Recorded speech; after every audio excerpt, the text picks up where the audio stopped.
Hello po guys, continuation po ng Season 18, What is Written Truly Happen. Season 18 na po guys, to God be the glory po talaga. Kasi nasusundan ko pa po yung mga part ng content ko na to na What is Written Truly Happen.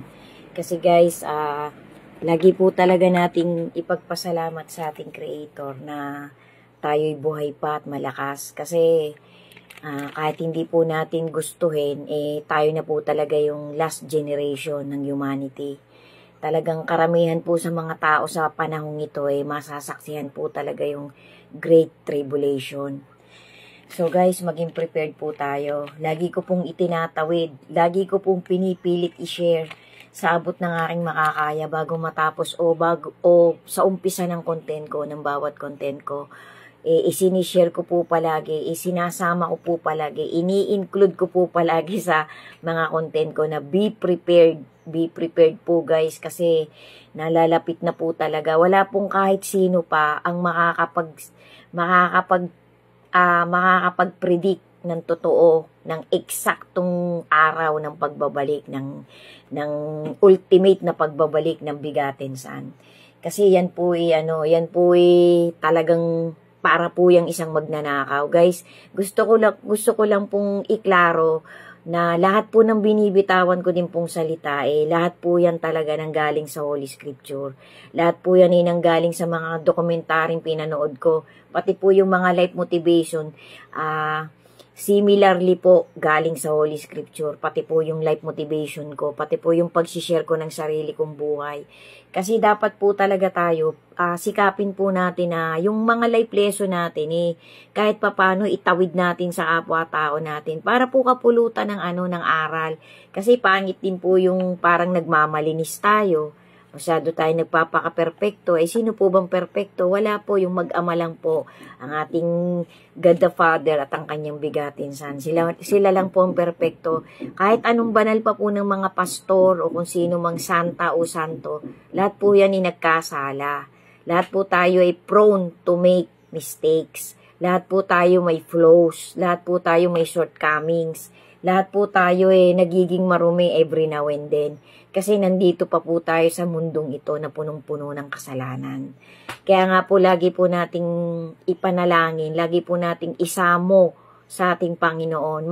Mag-pleading po tayo, let's make pleading and heeding to our Creator, na umiiyak tayo, na nagsusumamo tayo, nadagdagan niya yung lakas natin, yung faith natin sa Kanya, yung kapit natin sa kanilang mag-ama.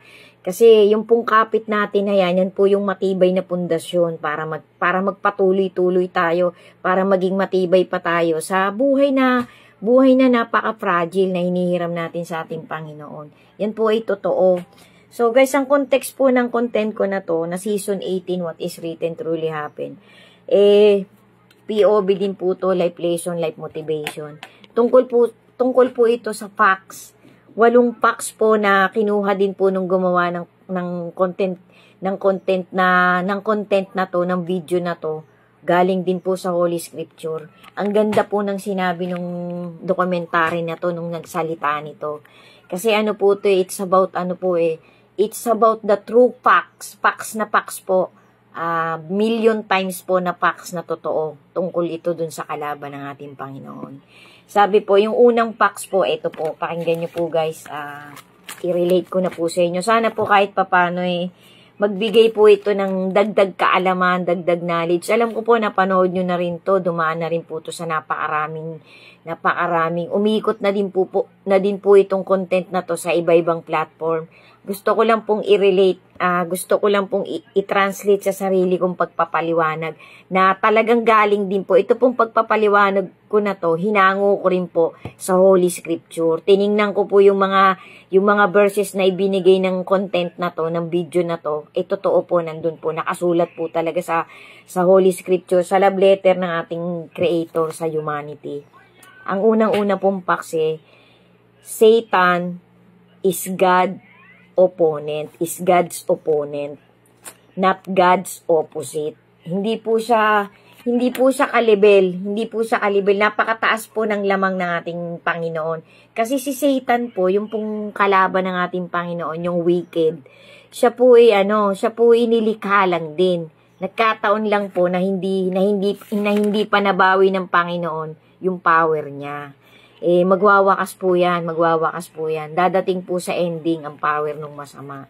Kaya nga po siya nagmamadali na din nagagahol na po siya sa oras. Kasi alam niya pong siya siya ikukulong din Siya parang para pong naghahabol na sa panahon niya. Kaya madami na po siyang hinihikayat, madami pong nilalason itong masama na to. Kaya patatagin po natin ang faith natin sa ating Panginoon para hindi po tayo malason. Para hindi po tayo madala sa eternal damnation itong kalaban ng ating Panginoon. Sabi po oftentimes people mistakenly believe that Satan is God's evil equal. Hindi po siya equal ng ating Panginoon. Lang po siya, opponent, kalaban po siya. Kasi, po siya nagrebelde po siya sa Diyos, sa ating Panginoon, nagrebelde po to.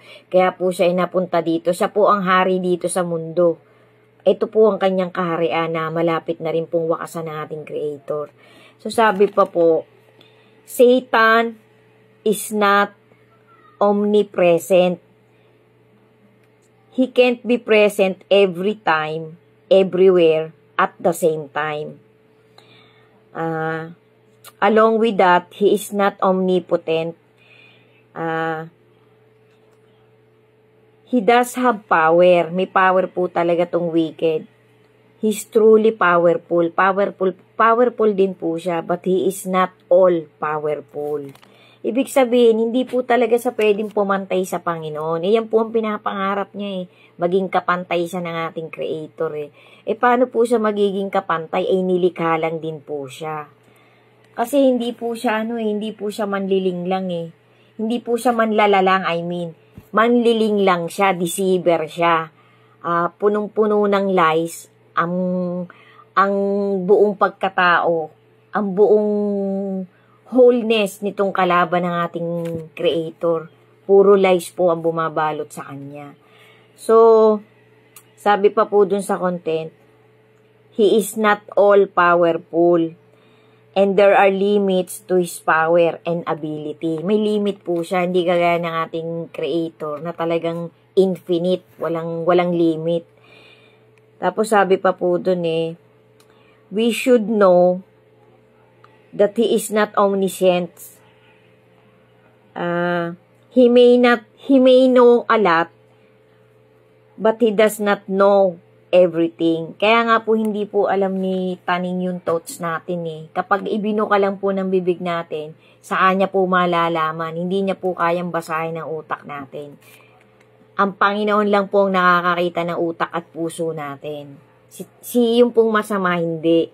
Kapag ibinuka na po ng ating bibig. Kaya nga po sabi po sa Holy Scripture ingatan mo ang bawat salitang lumalabas sa bibig mo kasi madidinig yan ng masama.